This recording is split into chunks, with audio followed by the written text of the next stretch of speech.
पीक विमा मिळणार तरी कधी? तर मित्रो, पीक विमा खरीप 2025 या संदर्भात सर्व शेतकरी बांधवांमधून विचारला जाणारा सर्वात मोठा एक प्रश्न तो म्हणजे खरीपचा जो पीक विमा आहे तो मिळणार तरी कधी? कारणही तसं आहे विचारण्यामागचं शेतकऱ्यांचं. बरोबर आहे. कारण की सोशल मीडियामध्ये सर्वदूर पीक विमा मिळणार, पीक विमा मिळणार, पीक विमा मंजूर या सर्व गोष्टी पसरत आहेत. आणि महत्त्वाचा विषय, या गोष्टी पसरण्यापेक्षाही महत्त्वाचा विषय म्हणजे सर्वदूर सर्व महाराष्ट्र राज्यभरामध्ये अतिवृष्टीमुळे खूप मोठ्या प्रमाणामध्ये शेतकऱ्याचं शेती पिकाचं जमिनीचं खूप अतोनात नुकसान झालेलं आहे. आणि अशा परिस्थितीमध्ये ऑक्टोबर महिन्यामध्ये राज्याचे मुख्यमंत्री यांनी अतिवृष्टीचं पॅकेज जाहीर करत असताना शेतकरी बांधवांना जवळपास सरसगटच 17,500 रुपये हेक्टरी पीक विमा मिळवून देण्याचे प्रयत्न असणार या संदर्भात त्यांनी सांगितले होते, बोलले होते.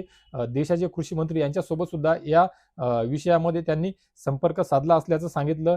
देशाच्या कृषी मंत्र्यांनी सुद्धा आपल्या राज्याचे मुख्यमंत्री यांनी त्यांच्याशी संपर्क केल्याचं साधलं. आणि आता मुळात शेतकऱ्यांमध्ये रोष निर्माण होण्याचं सर्वात मोठं आणि महत्त्वाचं कारण म्हणजे ते असं आहे, की या अगोदरची जी ₹1 जी पीक विमा योजना होती, ती बंद करण्यात आलेली आहे. ज्यामध्ये जवळपास 3 ते 4 वेगवेगळ्या प्रकारचे ट्रिगर होते. परंतु आता ती योजना म्हणजे कुठे ना कुठे भ्रष्टाचार होत होता.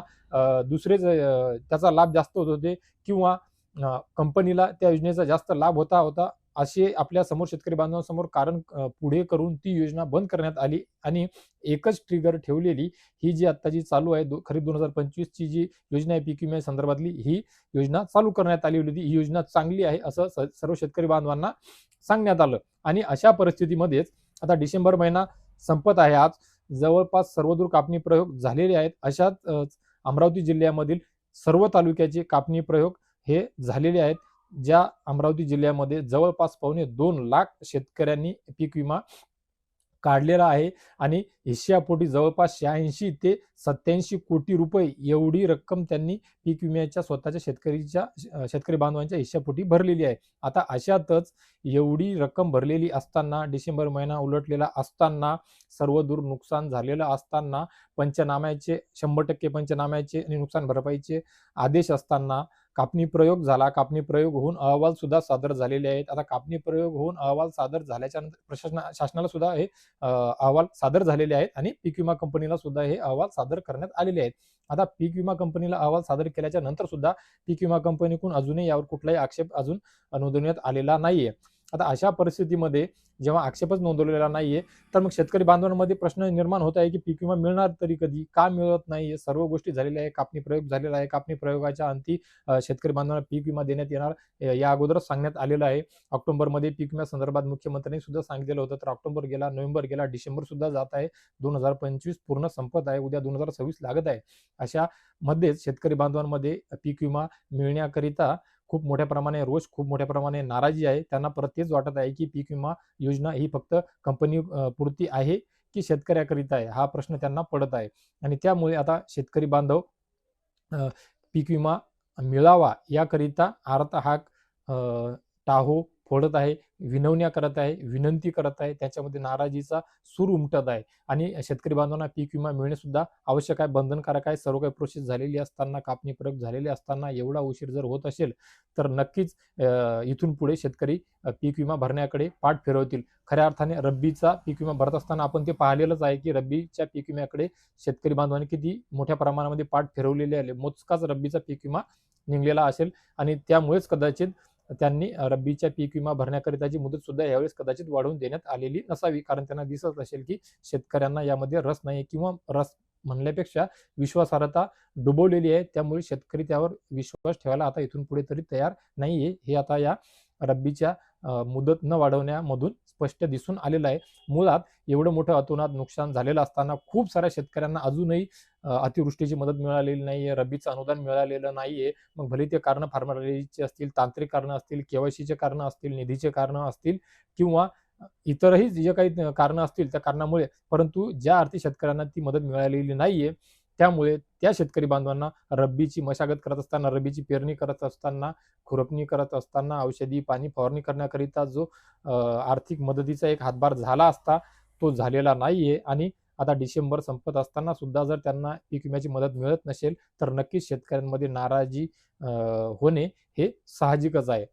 आणि अशाच परिस्थितीमध्ये सर्व शेतकरी बांधव एकदा परत सांगत आहेत की ही योजना बंद करून टाका आणि या अगोदरची जी योजना होती ती योजना परत सुरळीतपणे चालू करा. कारण 4-4 ट्रिगर असताना त्यावेळेस उशीर पाशीर का होईना पण ती समजा पैसे दिले जातात.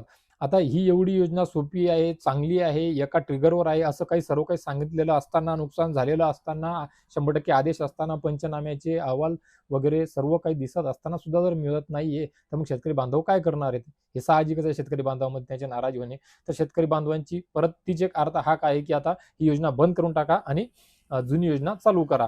तर शेतकरी बांधव, शेतकरी मित्र हो, आपणा सर्वांच्या या संदर्भात काय प्रतिक्रिया आहेत? आपणा सर्वांना काय वाटते? खरोखर ही योजना चांगली आहे, की या अगोदरची योजना बरी होती? ती योजना चालू करण्यात यावी किंवा नाही? का हीच योजना चालू करण्यात यावी? तर शेतकरी बांधवांनी हा व्हिडिओ तुमच्यासमोर आल्याच्या नंतर नक्कीच तुमच्या प्रतिक्रिया कमेंट बॉक्समध्ये नक्कीच कळवा.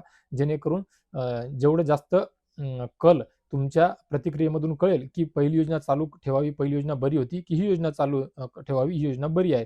या दोन्ही योजनेची तुलना तुम्हाला शेतकरी बांधवांना करायची आहे. कारण याच्यात आपल्याला हिस्सा सुद्धा भरावा लागतो. ट्रिगर सुद्धा कमी आहेत. ट्रिगर कमी असणे हे आपल्यासाठी शेतकरी बांधवांसाठी चांगलं नाहीये. हिस्सा भरावा लागतो हे सुद्धा चांगलं नाहीये. मग अशा परिस्थितीमध्ये ₹1 विमा जी होती, ज्यामध्ये 4 वेगवेगळे ट्रिगर होते, जे शेतकरी हिताचे होते, शेतकऱ्याकरता चांगले होते. तर मग ती योजना चांगली आहे. ती योजना चांगली करण्यात चालू करण्यात यावी परत, की ही योजना चालू करण्यात यावी, ठेवण्यात यावी, हे तुम्ही तुमच्या प्रतिक्रिया नक्कीच कमेंट बॉक्समध्ये कळवा. या व्यतिरिक्त जानेवारी महिन्यामधले पहिल्या आठवड्यामध्ये पीक विम्या संदर्भात काय नवीन अपडेट येते, ती जशीच आली तशीच लवकरात लवकर आपणा सर्वांपर्यंत पोहोचवण्याचा प्रयत्न करेल. तर मित्रो, भेटूया पीक विम्या संदर्भातल्या एका नवीन व्हिडिओसोबत, नवीन अपडेटसोबत, नवीन माहितीसोबत. तोपर्यंत या व्हिडिओमध्ये तुर्तास एवढेच थांबूया. तर मित्रो, अशीच माहिती वेळोवेळी तुमच्या सर्वांपर्यंत मी पोहोचू शकेल याकरिता, आणि तुम्हाला विश्वासार्हता वाटत असेल, हा व्हिडिओ लाईक करण्याकरिता, हा व्हिडिओ आवडला असेल तरच माझ्या चॅनलला सबस्क्राईब करा, पेजला फॉलो करा आणि इतर शेतकरी पुत्रांपर्यंत, शेतकऱ्यांपर्यंत हा व्हिडिओ शेअर करा, जेणेकरून त्यांना या संदर्भात कोणती योजना आपल्याला निवडायची आहे याकरिता त्यांनाही मदत होईल. ते सुद्धा प्रतिक्रिया त्यांच्या कळू शकतील मित्रांनो. तर मित्रो, भेटूया एका नवीन व्हिडिओमध्ये. तोपर्यंत धन्यवाद.